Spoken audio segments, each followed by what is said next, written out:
o nosso professor aqui, que é o Rodrigo Silva, o Instagram dele é @Rodrigo Silva, de Arqueologia, o nosso professor aqui, teólogo, e ele vai explicar toda essa história que a gente não consegue entender. Palestino, judeu, israelense, é uma confusão, é um caldeirão, ali está tudo, e esse é o homem que mais entende sobre esse assunto, está sempre lá fazendo arqueologia, tem o canal dele do YouTube, que é um grande sucesso, e nosso parceiro aqui na Jovem Pan. Como é que a gente pode simplificar e explicar para as pessoas que estão acompanhando o programa e estão vendo agora pela primeira vez esse momento que você já conhece muito bem, né? Quando eu até falei, para mim é um prazer, entre aspas, de estar com vocês, mas não por essa temática. Sim, ele está discutindo outras coisas aqui. Mas resumindo assim, o que eu percebo é que as pessoas hoje estão ouvindo palestino, israelense, judeu, como se fosse um idioma que eles sabem um pouquinho, só um pouquinho, um básico, e ver duas pessoas conversando, ele entende uma palavra solta aqui, outra ali, mas ele não consegue entender o todo. Então eu vou tentar dar algumas nomenclaturas aqui. Em primeiro lugar, Abraão foi o pai de toda a nação hebraica. Tá bom? E Abraão foi apelidado de Hebreu. E de onde vem esse nome Hebreu? Tem duas possibilidades. Um é que o ancestral dele se chamava Eber, a outra é que Ivri significa aquele que veio da outra margem do rio. Como Abraão chegou na terra de Canaã, o pessoal deu um apelido. Igual fala assim, esse aí é o Chico Mineiro, é o Zé Baiano. Menino do Rio. Esse aí é o Ivri, que veio do outro lado do rio, porque ele veio da Mesopotâmia. Sim. Então, a partir desse apelido ao clã dele, os filhos de Ivri eram hebreus. Tá bom? Então, daí vem o nome hebreu. Esse nome foi usado, os hebreus. Aí vem Jacó, que era neto de Abraão. Perfeito. Teve 12 filhos. E Jacó, numa luta espiritual, teve o nome dele não necessariamente mudado, mas acrescentado para Israel. Porque Yaakov significa aquele que vai no calcanhar do outro. Só que você sabe que alguns nomes, depois de um tempo, eles sofrem semântica e mudam o sentido. Por exemplo, Judas é um nome lindo. Judas significa louvor. Mas como Judas traiu Jesus, agora eu falei, isso é um Judas. Judas passou a ser traidor. Então Jacó passou a ser enganador, mesmo que etimologicamente não tenha sentido. Os 12 filhos de Jacó também eram chamados de 12 filhos de Israel. E aí, quando eles saem do Egito e vão para a terra prometida, eles são chamados de as 12 tribos de Israel e israelitas. Tá.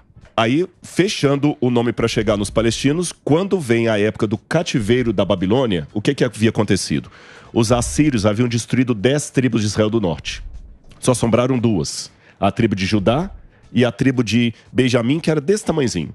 Então, a partir de então, como a maioria das tribos apareceram, todo mundo foi indistintamente chamado como se chamavam os da tribo de Judá. Judeus. Agora já não é mais da tribo de Efraim, judeus.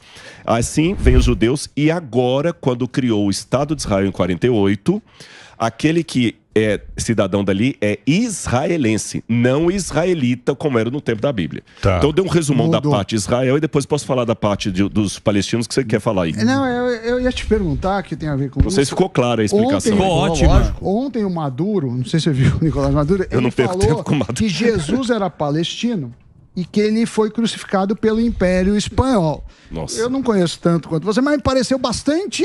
Bastante o quê? Bastante... Tem um nexo. Como que eu posso fazer? Um negócio meio surreal. Gente, assim. mas que ele falou. E eu queria que você explicasse, assim... Vamos lá. Eu vou falar uma coisa que vai parecer até polêmico. Sabe que o palestino, na verdade, não é palestino. Eu vou explicar por quê. Um exame de DNA que foi feito com a população palestina descobriu, e quero deixar bem claro aqui que eu não quero fazer nenhum tipo de atropelo aos palestinos, acho que está deixando bem claro o programa em todas as nossas falas. Não há guerra de Israel contra a Palestina, é uma guerra de Israel contra o Hamas. Boa. E eu tenho amigos palestinos, eu estou em contato direto, tenho amigos palestinos que estão sofrendo tanto quanto os judeus. Sim. Na mão do Hamas, que é terrorista. Sim. Tá certo? Vamos deixar isso bem claro. Mas falando agora de etnia, exames de DNA foram feitos nos palestinos e descobriram o seguinte: os palestinos vêm da África subsaariana. E eles chegaram na região da Ásia, provavelmente levados como escravos de grupos ismaelitas que eram árabes. Então o palestino não é árabe, e ele foi levado para ali, a ancestralidade dele é da África subsaariana. Os filisteus, que ocupavam a atual faixa de Gaza, vêm da região do Mar Egeu. Tá bom? Então, os filisteus vieram do Mar Egeu. os palestinos, que não tinham esse nome, era um grupo que veio da África subsaariana. Então, como é que eles foram chamados de palestinos? Em 132 a 135 de nossa era, houve uma guerra em Israel, comandada por um líder revolucionário chamado Bar Kokhba. E Bar Kokhba levantou contra os romanos, e o imperador de Roma na época era Adriano. Foi ele, né, que deu... Ele, exatamente, ele sufocou, e para poder vingar dos judeus, ele mudou o nome da terra para Síria-Palestina. Certo. E o que é Palestina? Vocês sabem, só para o pessoal de casa entender, há uma diferença entre tradução e adequação ao idioma. Por exemplo, se eu digo assim, eu vou te enviar um correio eletrônico, eu estou traduzindo o inglês e-mail. Uhum. Mas quando eu falo, eu vou te enviar um e-mail, eu estou aportuguesando. Isso. Você entendeu? Isso. Então, houve uma latinização da palavra hebraica Peleshet, que significa filisteu. E como é que você latiniza isso? Filisteu, palestino. Então, a nome Palestina, Síria-Palestina, significa a terra dos palestinos, porque em hebraico, ou dos filisteus, porque em hebraico a letra P e a letra F é a mesma, só colocar um pontinho dentro, Palestina ou Filistina. Então, esse nome Palestina, etimologicamente falando, significa terra dos filisteus. Só que o palestino não é filisteu. Não sei se ficou claro isso. Sim, ficou. Esse nome foi dado por Roma para aquele grupo ali. Então é bom deixar isso bem claro. E eles não são árabes, não são filisteus. Eles são um grupo que veio da África subsaariana e ganhou o título artificial de palestinos dado por um imperador romano. Mas você trouxe toda essa etimologia... Que século foi isso? O Adriano? É. 132, segundo século 132, segundo século segundo. Século 2 da nossa era. Não, Entendeu? Então esse nome foi um nome artificial. E eu não estou ofendendo ninguém, isso aqui não é nenhuma maneira. Sim, essa é a história, é a história. É como chamar os índios de índio. Sim. Porque eles pensavam que estava chegando às Nas Índias. Índias. Aí colocou o nome do índio de índio, mas o índio não é índio. Ele não é das Índias. É porque vem uma discussão, né, histórica, territorial e quem chegou primeiro. Por isso você trouxe Abrão, né? Exatamente, veio Abrão. Mas é importante falar também, né, que o Abrão teve 2 filhos, o Isaac, né, e teve um filho com a Agar, que era a serva dele, que é o Ismael, certo? Naquele local, onde está o muro, né, do rei Salomão, tinha também a parte que foi os muçulmanos consideram também muito importante, que é o Monte das Oliveiras. Eles são próximos dos lugares. Não, na verdade, só corrigindo, não é o Monte das Oliveiras, é o Domo da Rocha. Domo da Rocha. Porque o que acontece? A cidade de Jerusalém não é mencionada no Alcorão. Não é mencionada. Quando Maomé começa a pregação do Islã, é bom deixar isso claro aqui, quem apoia Maomé no início, quando ele estava sendo perseguido em Meca, eram judeus. Perfeito. Família de judeus, porque ele defendia o monoteísmo, então vão ajudar alguém que está defendendo o monoteísmo. E cobrava menos. Quando Maomé... Isso foi muita... Maomé ele cobrava menos. Cobrava menos. Claro. Quando Maomé foge de Meca para Medina, tem uma tradição islâmica que nessa viagem dele à Égira, que ele sai de Meca para Medina, a Burak, que era a mula de Maomé, é transportada pelo anjo Gabriel até a cidade de Jerusalém. Isso. Ali ele se encontra com 3 personagens. Issa, que é Jesus em árabe, Musa, que é Moisés, e Ibrahim, que é Abraão. E aí ele recebe as orações do Alcorão, do muçulmano, ele sobe até o paraíso e volta. A partir dessa tradição, Jerusalém torna-se a 3ª cidade sagrada dos muçulmanos. A primeira é Meca, a segunda Medina, a Meca onde está a Caaba, e a 3ª é Jerusalém. Só que os muçulmanos só vão tomar conta de Jerusalém em 690, quando chegam ali as primeiras milícias muçulmanas, e a gente não sabe ao certo em que momento os palestinos se convertem ao islamismo. Alguns historiadores pensam que eles se converteram perto da primeira cruzada, eu já estou no século XII. Certo. Aí, quando os muçulmanos dominaram Jerusalém em 690, no ano 691, 692 de nossa era, eles construíram o Domo da Rocha, que é aquela cúpula dourada, para demarcar o lugar onde Maomé vai assunto ao céu, e a mesquita de Al-Aqsa. Al-Aqsa significa na esquina ou à distância, para demarcar isso. O erro é chamar de Mesquita de Omar, não é mesquita nem é de Omar.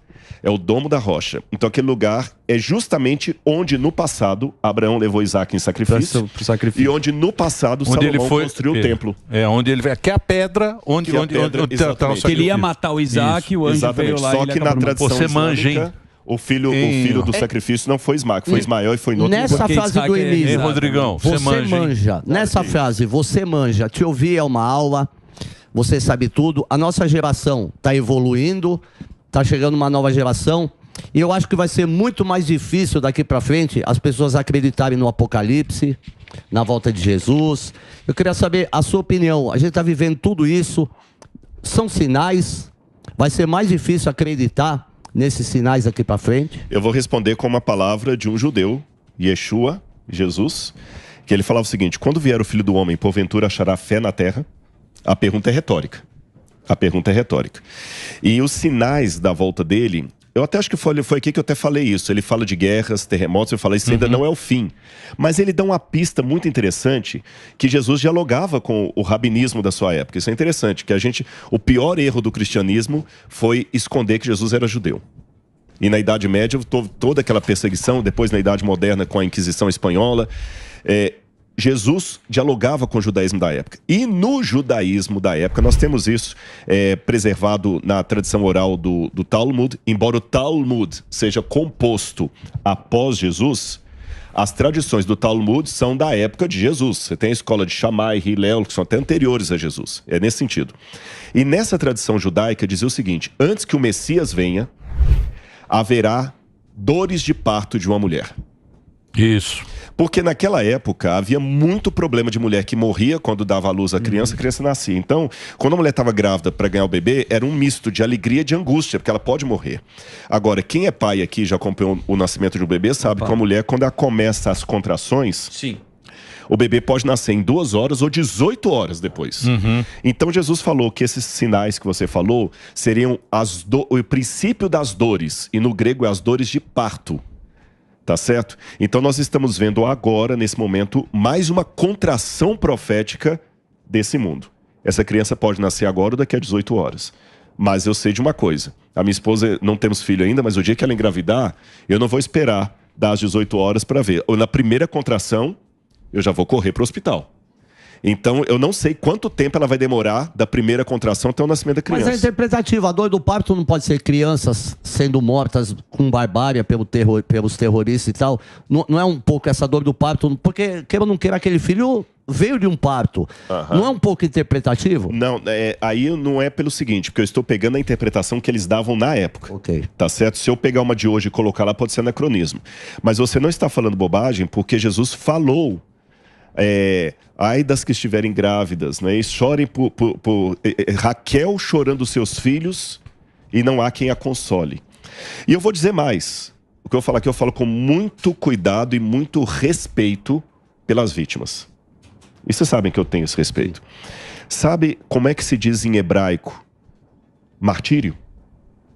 Kiddush Hashem. Kiddush Hashem, traduzindo ao pé da letra, é santificar o nome. Que nome? O nome do Rodrigo? O nome do Emílio? Não, o nome de Deus. Eu não digo que Deus quis essas mortes, mas uma vez que elas aconteceram, eu faço uma homenagem póstuma aos mártires que precisaram morrer para mostrar para o mundo que o Hamas é terrorista. Talvez é o que precisava para a ONU repensar, porque pela ONU o Hamas não é terrorismo. Porque o que acontece... Precisou alguém morrer para mostrar o que eles são. Demorou pra turma. Demorou. Então são mártires. Mas o que acontece, viu, Rodrigo, que a gente vê com esse negócio da ciência, o homem sabe mais, o homem sabe tudo. A gente perdeu a ligação que a gente tinha com... Perdeu muito, principalmente o mundo ocidental. Né? Por isso que a gente tá nessa enrascada, eu acho. Sim, não, o C.S. Lewis dizia que muitas tragédias que acontecem no mundo são um megafone de Deus gritando para uma população ensurdecida. Porque, convenhamos, é trágico, é terrível. Lógico. Mas se não tivesse acontecendo isso, a vida da gente ia ser só piada. Boa. Não, nada contra a piada. Eu acredito, se o homem não sabe rir de uma boa piada, desconfie da religião dele. Obrigado. Mas vocês sabem, a vida não pode ficar só de piada, senão você não leva a sério. Pois é. E as pessoas não estão levando a vida a sério. Ô Rodrigão, você que é bom de cronologia, a gente fala tanto, né, do Hamas e agora ele consegue ser classificado como um grupo terrorista. A origem do Hamas, como é que foi? O Hamas começou em 1987 E, aliás, eu falo mal do Hamas para proteger os palestinos que sofrem na mão do Hamas. E eu falo isso como testemunho ocular de amigos palestinos que falaram isso. Eu não li isso no Google. Não, tá certo? O Hamas é o seguinte, o Yasser Arafat, apesar de também ter muita hostilidade, às vezes, na fala dele, o Yasser Arafat queria a paz. O Yasser Arafat tinha o partido do Fatah. O partido do Fatah. Nos anos 80, né? Nos anos 80. Mas os caras também... Até antes. Falam que ele era marqueteiro. Mas fala que ele falava, não sabe se ele mentia em árabe ou em inglês. Exatamente. Mas de qualquer maneira, estavam tendo quase um acordo. Que foi o negócio de Yitzhak Rabin com Bill Clinton. Exatamente. Shalom Havel. E lembrem, quem matou Yitzhak Rabin não foi um palestino. Sim, foi um fundamentalista. Foi um fundamentalista judeu. Sim. Então nós temos dos dois lados os extremistas. Certo. Tá bem? A gente não pode esconder isso. Lógico. Quando o pessoal começa a falar o seguinte, a Palestina tá oprimida, eles não estão mentindo de tudo, porque tem grupos que realmente oprimem. A gente não nega, Israel não nega isso. Tem no lado ali que eram assentamentos que alguns israelenses estão forçando a barra e não estão deixando. Isso é verdade. Tem grupo ortodoxo em Israel que não considera Israel como Estado. Tem cristão que passa na cidade velha de Jerusalém e alguns cospem em cima das crianças a cuspir. Eu não apoio isso. Agora, por outro lado, não conto outro detalhe. 87, quando o Hamas cria o partido, o Hamas ele vem de um braço da Irmandade Muçulmana, que já tinha tentado um golpe de Estado no Egito e ficaram no poder um pouquinho. Certo. E eles queriam promover a Sharia, que é a radicalização dos ensinos muçulmanos. A Sharia foi promovida também no Irã, embora o Irã venha de um grupo xiita. E a Irmandade Muçulmana Nossa, fugiu, não, deu branco agora. A Irmandade Muçulmana. Os xiitas e os sunitas, obrigado. Eram sunitas. Então, o Hamas é um grupo que sai da Irmandade Muçulmana e quer implantar a Sharia, por exemplo, na Palestina. Porque na Palestina as meninas não são obrigadas a usar véu. Tá certo? As mulheres podem estudar. A Palestina é desenvolvida nesse sentido. A mulher pode estudar, pode dirigir carro e tudo. Eles queriam colocar isso na marra. É mais pensamento talibã, né? Não, mas são muito semelhantes. Radicais. Então eles assumem o poder, tiram o Fatah do poder, dominam. E aí vem muito terrorista de lá para Israel e de Belém. Eu estava em Israel quando eles construíram o muro. Eu lembro o pessoal criticando. Olha que vergonha para Israel. Berlim derrubando o muro, Israel subindo. Só que é o seguinte, os terroristas vinham de lá. Então eles cercaram o muro para evitar que os terroristas viessem. E de fato, o povo ficou assim, fechado e numa situação chata ali na faixa de Gaza, ficou. Porque esse muro, eu estou falando de um território de 30 quilômetros por 10 quilômetros. Imagina 2 milhões de pessoas vivendo dentro de um espaço de 20 por 30 quilômetros, tá certo? Com escassez de quase tudo, o índice de desenvolvimento humano baixíssimo e com uma milícia dominando. Assim como alguns grupos de traficantes fazem no morro. Sim. Você entendeu? Que o morador ali sofre. E você depende, o cara faz a segurança, mas... Ele faz a segurança, mas ele obriga o cara do morro também a uma série de coisas, a guardar droga na casa dele. A rivalidade nasce daí. Exatamente. E aí, eles sofrem na mão do Hamas. Tá certo? Eles sofrem. Só que Israel respeitou. Foi na eleição que eles subiram o poder, nós não podemos tirar. Foi na eleição, eles ficam mas a eleição mais ou menos também, né? Mais ou menos. Do que? A eleição do Hamas? Sim. Não, mas você viu como foi a eleição ali? Nem contou a eleição. Claro. Teve... Só fazer um break só para rede de rádio, a gente continua. O Rodrigo Silva tá aqui, o Instagram dele é Rodrigo Silva, ele tem arqueologia, ele, tá sempre lá tem um canal, tá sempre em Israel e manja muito, hein? Olha lá, o Rodrigo Silva Arqueologia. Rodrigo Silva Arqueologia tem quase 2 milhões de seguidores para você seguir e poder entender essa confusão que é difícil pra gente entender, né? Muito. Mas ele manja muito. E se você tiver dúvida, mande as suas perguntas aqui, @Programa Pânico. Rodrigo Silva tá aqui com a gente. Só o break rapidinho pra nossa rede de rádio, pro Reginaldo. Vai lá, Reginaldo. Não nessa dimensão dessa guerra, mas você teve em Israel, acredito eu vi uma entrevista sua com a Aline, que aconteceu, foi em 2006, o que aconteceu? Em 2006 eu estive lá, na verdade era para eu estar em Israel agora, porque a gente tinha um documentário para gravar lá. Certo.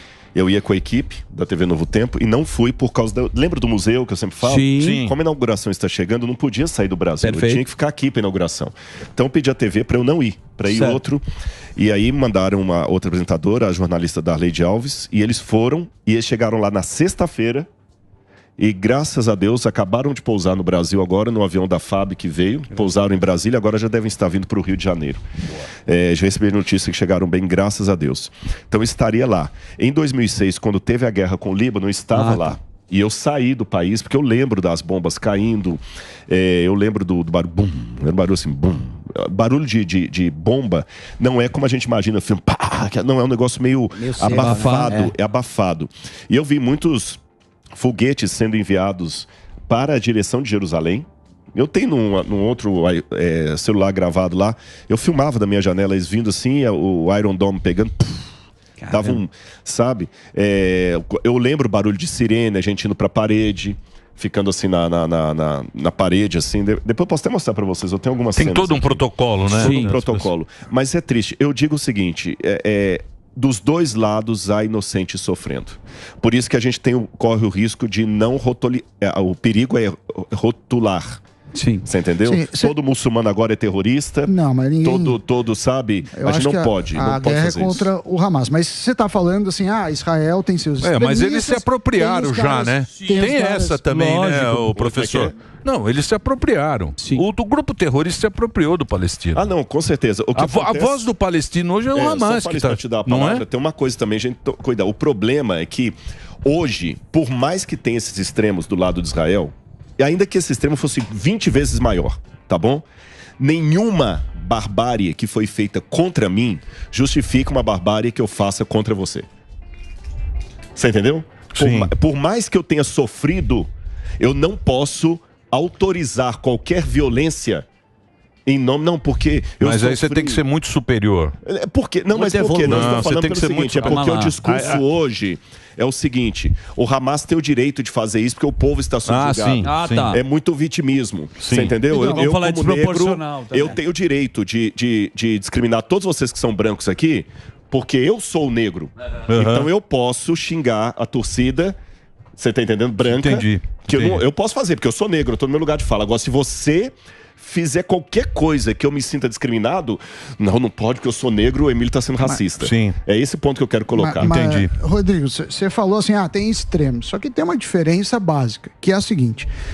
Israel é uma democracia. Sim. Os outros, e aí eu queria te perguntar, os outros que estão em volta não são. Então, Israel permite que você tenha outras religiões. E é claro que o próprio governo de Israel condena os ataques, inclusive feitos por judeus, como há exceções. Coisa que não acontece em vários comemorado. Dos outros países. Então, quer dizer, tá bom, tem fundamentalista de todo canto. Só que aqui o cara é preso, em Israel o cara é preso e vai pra cadeia. No outro, o cara é elogiado. Então, quer dizer, eu queria que você falasse um pouco do papel do Estado de Israel e como é o papel do Estado dos vizinhos. E agora também, o Morgado até falou, eu confirmei aqui, 15 drones e 20 caras de paraquedas, né? Paraglider.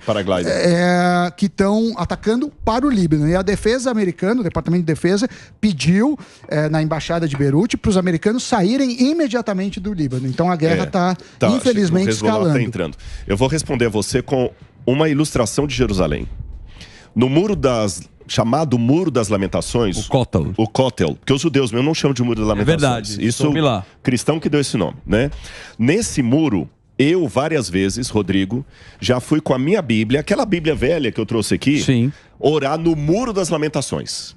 E eu já tive situação de estar orando no Muro das Lamentações, com a minha Bíblia debaixo do braço, um padre com um baita de um crucifixo do meu lado e um judeu ortodoxo orando, todo mundo ali junto. Sem problema. A única coisa que me pedem ali, ou com qualquer um, é colocar um kippah ou um boné, uma coisa por respeito. Quando eu vou ao Domo da Rocha, eu não posso entrar com a minha Bíblia. Não. Um padre que tiver um crucifixo não pode entrar. E eu já vi muçulmano aqui embaixo fazendo oração e nada acontecendo. Quando eu vou no kibbutz de Igalalon, que é na Galileia, eu já vi no kibbutz de Igalalon, ninguém me contou, não foi Google, muçulmano colocando o motorista do ônibus que estava com a gente, colocando o tapetinho dele lá em frente à Mar da Galileia e fazendo a oração dele no tapete virado para Meca. Só isso aí já dá uma diferença. Sim. Tá certo? Segunda questão para responder. 7% dos palestinos são cristãos. O Hamas não quer criar uma liberdade para os palestinos. Ele quer fazer uma teocracia muçulmana ali, que também não vai para frente, porque se, hipoteticamente, eles conseguissem, o Irã ia agora ser contra eles, porque xiitas e sunitas brigam quem que está cumprindo a vontade de Alá maior. Eles começam a brigar. Você vê que eles jogam... Que é a treta que eles têm. Foguete na própria mesquita deles. Exatamente. Entendeu? Então, respondendo sua pergunta, de fato, não é 6 e meia dúzia. Em Israel, na Ben Yehuda, todo sábado à noite, tem um grupo de cristãos cantando ali na Ben Yehuda. Não sei se você foi lá. Fui. As ruas se cruzam, na verdade. Tem armênio, tem cristão. Não, mas digo do lado de fora, na Sim. Ben Yehuda. Sempre ninguém faz nada. Vai fazer isso num país muçulmano. Então nós temos que lembrar que eles querem destruir Israel. E de fato, não é 6 e meia dúzia. Eu só pontuei que existem também os extremos do lado de Israel, porque a acusação que é feita é que a gente nunca vê quando o erro é do outro lado, só vê do lado do palestino. Não, a gente reconhece que tem um erro do outro lado, mas está coberto de razão. Não é 6 e meia dúzia. É apenas o reconhecimento que há extremistas dos dois lados, mas do lado da ditadura é muito pior. Não, do lado de Israel, o cara se fizer isso vai preso. Deixa eu chamar o Mota. Mota, o Mota tá com a gente também. Boa. Obrigado, viu, Mota? Mota aí, pô, dando essa Mota, categoria ao nosso programa. Você tem alguma pergunta? Rodrigo Silva tá aqui com a gente. Eu falar que eu não te conheço pessoalmente, mas sou seu fã, viu, Mota? Olha, eu que sou seu fã agora, Rodrigo. Olha, eu estava aqui boquiaberto. Eu tinha uma lista de perguntas para fazer, aí você foi respondendo todas. Eu fiquei sem pergunta. Porque tudo que eu ia perguntar, você já explicou. Então, quando você estava falando, eu bolei aqui uma outra pergunta que tem a ver com esse comentário que você fez. Eu acho que você está trazendo muita informação para esse debate e está trazendo uma ponderação também, que é muito importante, muito difícil num momento como esse, a gente ter ponderação. E eu queria dividir com você uma dúvida. Queria ver se você coloca uma luz nessa questão. Nos últimos dias, a gente viu movimentos radicais do mundo inteiro, na Europa, nos Estados Unidos, aqui no Brasil, se manifestando em apoio ao Hamas, manifestando em apoio não só a atos completamente bárbaros, mas que foram cometidos em nome de uma visão de mundo fundamentalista. Então, eu vou te fazer duas perguntas em uma. Primeiro, o que a gente está vendo aqui, na sua opinião, é parte de um conflito maior entre Ocidente e Oriente? E a segunda pergunta, como é que o Ocidente vai conseguir lidar com fundamentalismo islâmico? Olha, são perguntas muito delicadas. Eu vou falar algo aqui tendo o cuidado de não criar uma histeria coletiva. Mas vocês sabem que há especialistas em questão bélica que temem que esse ataque do Hamas seja um novo Pearl Harbor. E que nós possamos estar na iminência de uma terceira guerra mundial. Eu não tenho dúvida disso. Não é sensacionalismo. Eu torço para... Você tem alguma dúvida disso? Sabe? Por quê? Porque se o Irã entra com força na jogada e China e Rússia se posicionam e Estados Unidos de um outro, nós temos... eu não estou falando que vai acontecer, mas nós temos a receita, os ingredientes estão prontos. Isso, só falta tá certo? Tem até um livro que agora me fugiu o nome aqui, que fala justamente dessa questão do Ocidente com o Oriente. Porque o Oriente ainda é mais conservador em termos religiosos, de família, de princípios, de moralidade. O Ocidente é mais liberal. Então, o fundamentalismo do Oriente quer extirpar a cultura ocidental. Eles acham um absurdo. Porque ela é o câncer do mundo. Eles acham um absurdo. E o Ocidente vai se defender. Então, nós temos esse risco aí. Com relação ao Hamas, Mota, me chama a atenção, quando você falou, há grupos que agora estão querendo legitimar o Hamas. Sabe, o gênio da história não é aquele que decora datas e fatos. É aquele que consegue interpretar a história enquanto ela está em curso. Uau. Porque hoje é muito fácil ouvir aqui, por exemplo, e detonar com Adolf Hitler, detonar com o nazismo, porque está 70 e tantos anos atrás, é ponto pacífico. Mas, nos anos 40, eu tenho em casa alguns documentos históricos de pessoas que nos anos 40, 50 ainda defendiam o nazismo. Então, será que nós vamos esperar passar mais 70 anos para o pessoal reconhecer que o Hamas realmente é igual ao nazismo, só que uma proporção menor? Então, hoje, muita gente está defendendo o nazismo, no passado, perdão, o Hamas, no passado defendiam o nazismo. Então, repito, feliz é aquele que consegue perceber a história enquanto ela está em curso, e não apenas depois que ela virou livro na prateleira. Sabe? E hoje o que está faltando talvez nos estudos, no ensino para as crianças, não é apenas estudar história, é interpretar a história. Que eu possa reconhecer Hitler se ele estivesse aqui hoje, e não apenas a posteriori. Mas hoje tem as narrativas, né? Impede. E você vê, e tem parte da imprensa, porque é o seguinte, esses caras que fazem a narrativa, se você erra junto, beleza. Você pode até errar junto. A gente tá vendo isso aí, e é muito curioso. Os jornais, no começo dessa guerra, antes das imagens do povo, que estava lá filmando com o celular, antes da gente ver essa atrocidade, eles colocavam o Hamas como braço armado. Sempre colocaram. Combatente. Sempre colocar. Agora está mudando. Por quê? Porque quando eles estavam juntos, a imprensa junta, errando, beleza. Lógico. Eles erram junto, não tem problema nenhum errar junto. Né? Se a gente aqui tem uma ideia, tá errado, mas nós estamos juntos no negócio. Agora eles estão percebendo, e pode ver, o editorial ele está mudando. Tem muito jornalista que já está mudando, já está chamando de terrorista. Como se ele não tivesse visto o que o Talibã fez. Exato. É a mesma coisa. Precisou criança ser colocada Precisou em jaula. cortar a cabeça de criança. Cortar a cabeça de criança para ele admitir. Isso é louco. Entendeu? É verdade, porque aí não. Demorou, entendeu? porque o que cria? Vai falar daqui a pouco. Ivo, pode adotar. Vamos falar, é desproporcional o que Israel está fazendo. Daqui a pouco vem essa narrativa. Se essa entrevista fosse há 2 semanas atrás, falando as mesmas coisas que eu estou falando aqui, a gente já teria recebido um processo. Por isso que a gente tem que sempre defender a liberdade da internet. Porque se não tivesse a internet, ia ser só narrativa que a gente... Um ia defender um, outro ia defender outro. Boa. É isso, Mota? Por isso que eu gosto do Mota. Eu queria fazer outra pergunta aqui pro Rodrigo, que é a seguinte, Rodrigo, eu sou curioso, gosto de ler, conheço um pouco de história, mas não conheço tanto quanto você. Agora, pelo que eu me lembro, quando começou a expansão árabe, quando se criaram os califados, os árabes ocuparam lá a Península Ibérica, os judeus gozavam de uma certa proteção dos árabes, né? Porque eles eram um dos povos do livro. Eu fui a Israel, alguns anos atrás, visitei a igreja do Santo Sepulcro, me contaram que, pela tradição lá, a chave da igreja fica com uma família muçulmana. Desde quando começou esse fanatismo muçulmano contra os judeus, se a tradição árabe começou com uma tradição de tolerância? Olha, excelente pergunta, Mota. Quando a gente pega lá atrás, eu acho que eu mencionei rapidamente aqui que quando Maomé começou as primeiras pregações dele em Meca, quem apoiou Maomé contra os inimigos de Maomé eram famílias de judeus.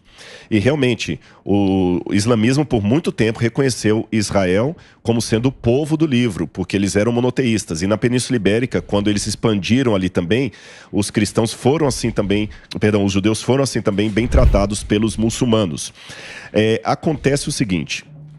Quando Maomé morreu, já tinha uma disruptura ali no islamismo entre os sunitas e os xiitas. Quem vai dar continuidade ao trabalho do profeta?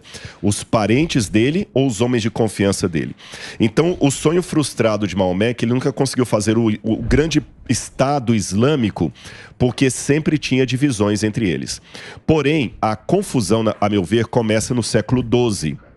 Por que no século XII? Quando a igreja na Europa começa, junto com os feudos, a mandar cavaleiros templários para atacar Jerusalém, ali começaram alguns a verem os cristãos como infiéis. É a primeira vez que o nome infiel é atribuído a cristão, e a partir do século XII, quando começam as cruzadas. Mas ainda não era uma coisa dinâmica.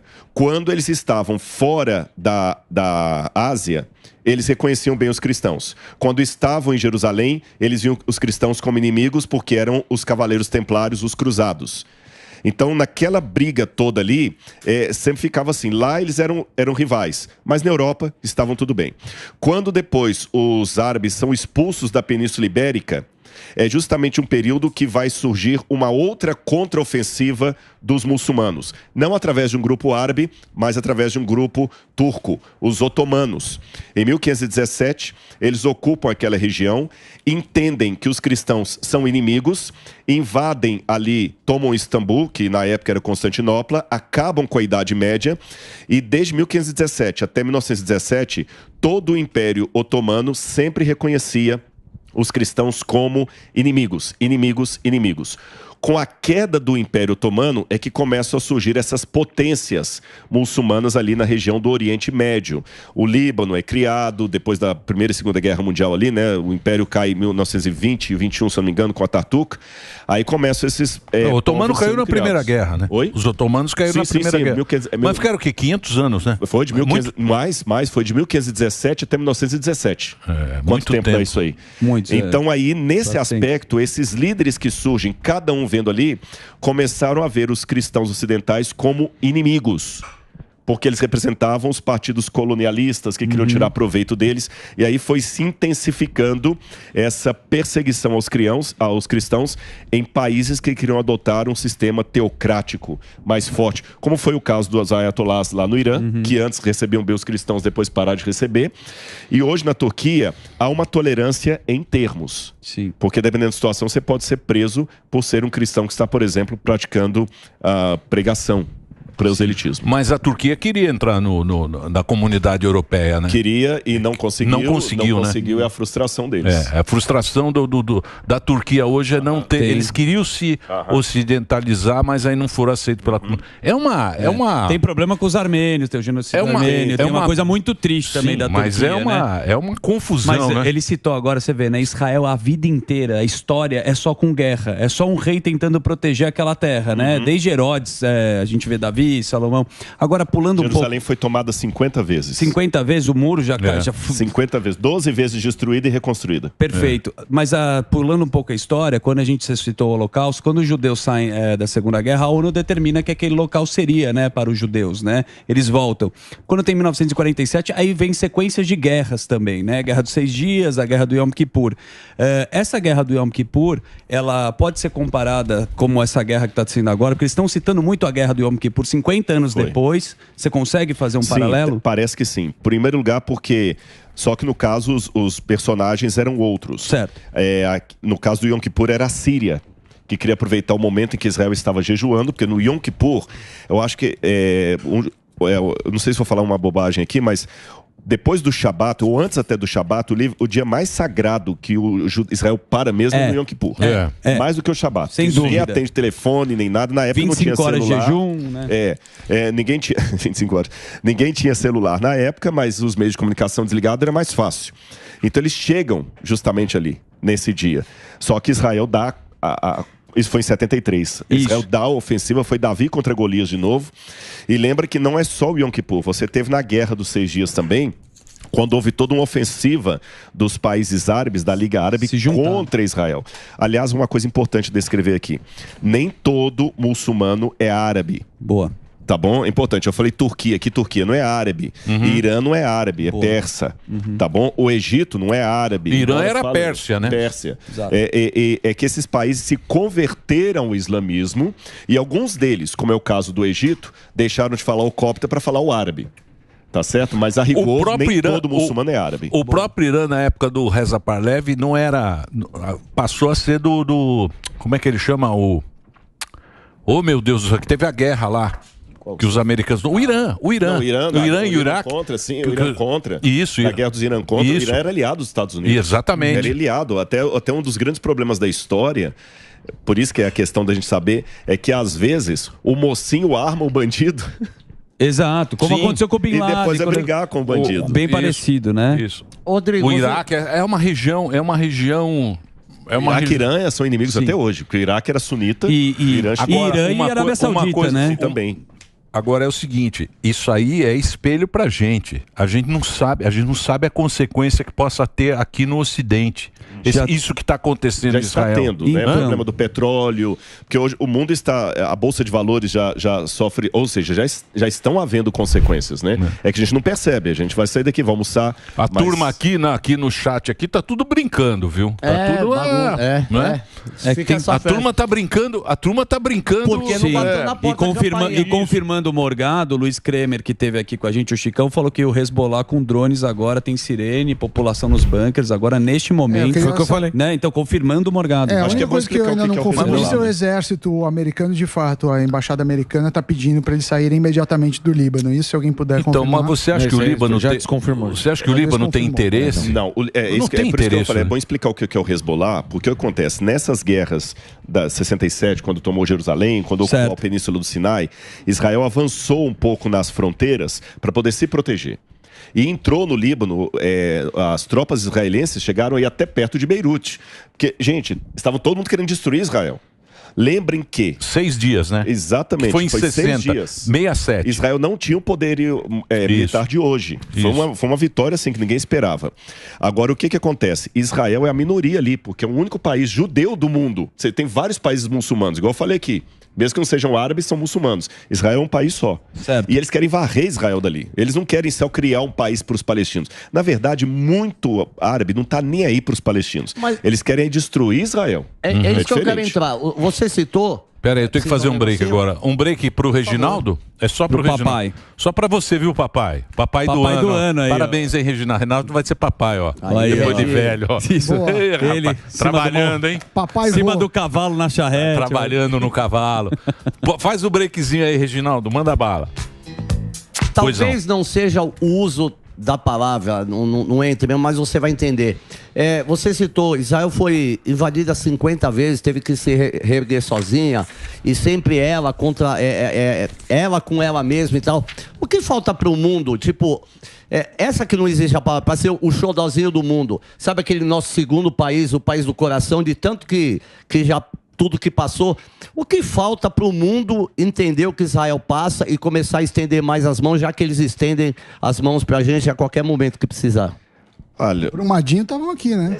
Covid também. Eu ia dar um exemplo parecido com esse. Covid também. Falta ao mundo solidariedade, amor, filosofia da história, como eu falei. O pessoal estuda a história depois que vira livro. É igual eu falei, hoje é fácil detonar com o nazismo. O negócio é se posicionar contra o nazismo enquanto o Hitler está vivo lá, dominando. Isso. Hoje é fácil criticar a suástica, né? Então, o pessoal tem que ter mais inteligência emocional, espiritual até, eu diria. E nesse aspecto, olha qual que é o problema de, às vezes, a gente usar a nossa raiva como vingança. Nessa questão de Israel se proteger, que chegou até ali, quem enfrentou... Lembra que eu falei da guerra de 6 dias e tudo? Quem enfrentou Israel foi o Hezbollah, que é um partido do Líbano. E o Hezbollah se concentra no sul do Líbano. Quando eu estive no Líbano, é interessante que lá nos mapas do Líbano, eles não chamam Israel de Israel. Ah, é? Israel, no mapa, se você for uma banca de jornal, eu fiz isso lá em Beirute, e comprar um mapa numa banca de jornal, vai mostrar assim, Palestina invadida. Ou Palestina ocupada. Não é o nome Israel. Então, muitos libaneses não querem a guerra, eles não querem. A maioria dos... Gente, o libanês, eu não estou aqui para falar politicamente correto, não. O Líbano tem uma comida maravilhosa, um povo maravilhoso. Eu fui ultra mega power bem tratado no Líbano. Eu fui muito bem tratado no Líbano. Um pessoal pacífico que está lá sofrendo ainda por causa da explosão daquele porto. Sim, sabe? Foi recente. O povo sofrendo, mas um povo alegre, pacífico, um país limpo, apesar de tanto problema. Eu amei o Líbano. E muitos não concordam com o que eles chamam o partido. O partido, nem fala o nome. Uhum. Mas do Hezbollah, né? Do Hezbollah. Para outros, o Hezbollah é o que os protege contra Israel. Porque existe um outro problema também, que é quando você fica... O Emílio falou das narrativas. Uma criança que nasce com uma narrativa... Lógico. Você tá entendendo? Judeu não presta. Muçulmano não presta. Branco não presta. Sim. E aí eu tenho preocupação com as narrativas de hoje, Emílio. Você entendeu? Que muitos adolescentes estão criando assim... Todo branco é um estuprador. Opressor. É um opressor, não sei o quê. É a mesma coisa. Essas narrativas que constroem situações como essa. Então muitas crianças crescem falando assim... Israel é o eixo do mal. Eu vi numa cidade libanesa, dentro de uma mesquita, tipo um cofre que a gente coloca para colocar oferta na igreja. Sim. Né? Eles têm também um cofre. E no cofre tinha lá o símbolo de um míssil caindo em cima de Jerusalém. Então agora o Hezbollah oportunista, porque o problema não era com eles, já que a faixa de Gaza está mandando um míssil aqui, vamos jogar daqui também. E o mundo Israel. Não se preocupa, né? Você com entendeu? ninguém, né? A Síria não está mandando nada porque a Síria tá quebrada. Os refugiados sírios estão fugindo para o Líbano. Ou não fica quieta. A Jordânia tem relações diplomáticas com Israel. Então é complicado isso. Então eu me preocupo muito com as narrativas, porque você faz uma mentalidade... Mas para isso a gente precisa da honestidade, né? Da honestidade intelectual. Exatamente isso. E esse é que é o problema. Se perdeu. Esse é que é o problema. E a ONU também? Então. É porque hoje a honestidade intelectual ela pode te cobrar hoje uma situação muito delicada. Ter a coragem de se posicionar pelo que é correto, sabe? Medo de cancelamento. Valor moral. De viver. Exatamente. Rodrigo, medo de cancelamento. Medo de cancelamento. A pessoa tem medo. Seria a vida. Sabe, tem uma autora americana que eu aprecio muito, chamada Ellen White. E ela fala o seguinte, o mundo precisa de homens. Aí, como ela falava no século XIX, hoje eu traduziria por pessoas, né? Pessoas de valor que não temam ficar firmes pelo que é correto, ainda que caiam os céus. E isso que eu falo para vocês, olhando para você que está em casa, eu falo para mim mesmo. Que Deus me dê a coragem, vinda de Deus, para ser fiel àquilo que eu acredito, mesmo que eu correr risco de liberdade ou de vida. É isso aí. Boa, Rodrigão. Rodrigão, obrigado, hein? Eu que agradeço. Você tinha que estar dando uma aula lá. Bicho. Parabéns aí, cara. Você tem que ir lá no Jornal Nacional dar uma aula dessa lá. Geopolítica pra turma aí. O Jornal Nacional tem audiência grande lá à noite, que está dando uma aula aqui, ó. Pessoal da Globo. E grátis. Pessoal da Globo é grátis. @Rodrigo Silva. Entra lá que ele vai dar uma aula. Ele responde a direct. Exatamente. Muito obrigado pelo papo aqui.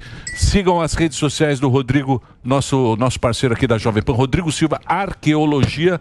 Você entra lá e ele tem um trabalho muito bacana. Ele é teólogo, professor e curador. E tem um museu dele que vai inaugurar aqui.